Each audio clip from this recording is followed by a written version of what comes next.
कृषि बिल के विरोध प्रदर्शन में फंसे जिला अधिकारी व पुलिस आयुक्त का काफिला रण क्षेत्र में तब्दील हुआ रानीगंज। कृषि बिल के विरोध प्रदर्शन में फंसे जिला अधिकारी व पुलिस आयुक्त का काफिला रण क्षेत्र में तब्दील हुआ रानीगंज। रानीगंज राजमार्ग 2 पर शुक्रवार की दोपहर ऑल इंडिया कृषक सभा, ऑल इंडिया वर्क्स यूनियन और सीटू कार्यकर्ता व समर्थकों ने कृषि विधेयक को रद्द करने और आंदोलनकारी किसानों के उत्पीड़न के खिलाफ विरोध प्रदर्शन किया। वहीं राष्ट्रीय राजमार्ग के दोनों ओर सड़कों पर बैठकर लोगों ने प्रदर्शन किया। आपको बता दें कि जिला अधिकारी और पुलिस आयुक्त का संयुक्त काफिला नाकाबंदी के दौरान सड़क पर आ गया। रानीगंज पंजाबी मोड़ ट्रैफिक पुलिस और पुलिस फाঁড়ी ने प्रदर्शनकारियों द्वारा पथ अवरोध को साफ करने की कोशिश की। इस दौरान कई सीपीएम कार्यकर्ता काफिले के वाहनों के सामने सो गए।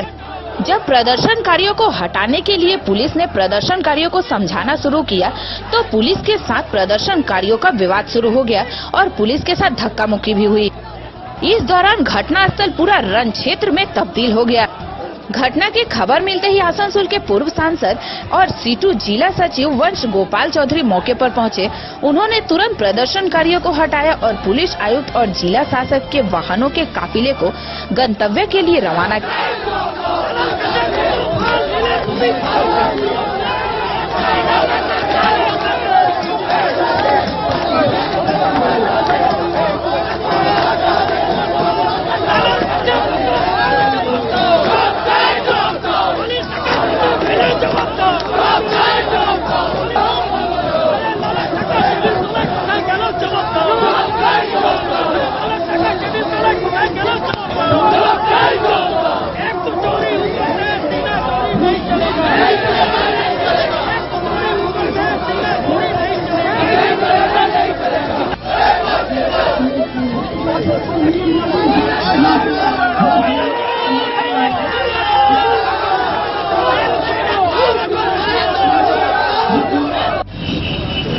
দিল্লিতে সারা দেশের কৃষকরা তারা কার্যত দিল্লিকে অবরোধ করেছে এবং গত পরশুদিন দিল্লি জয়পুর রাস্তা যেটুকু বাকি ছিল সেটাও অবরোধ করেছে।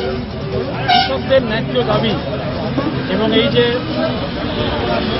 3 লক্ষ কৃষক আত্মহত্যা করেছে গত কয়েক বছর, বিজেপি সরকারের এই যে নীতি, কৃষক বিরোধী নীতি, কৃষক ফসলের দাম পাবে না, এই যে আইন দিল্লিতে তৈরি করেছে বিজেপি সরকার, এই আইনের বিরুদ্ধে গোটা দেশ জুড়ে এই বিক্ষোভ চলছে।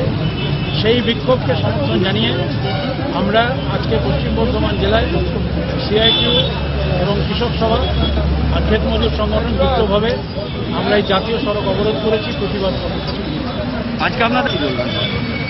অবরোধ শুরু হওয়ার মুখেই জেলা শাসক এবং পুলিশ কমিশনারের গাড়ি সেখানে এসে পৌঁছে আমরা সাথে সাথে তারা যাতে নির্দিষ্ট দিকে রওনা হয়ে যেতে পারে সেই গাড়িকে হচ্ছে যে আমরা বার করে দিই এবং তারা হচ্ছে যে নির্দিষ্ট জায়গাতে তারা চলে যায়।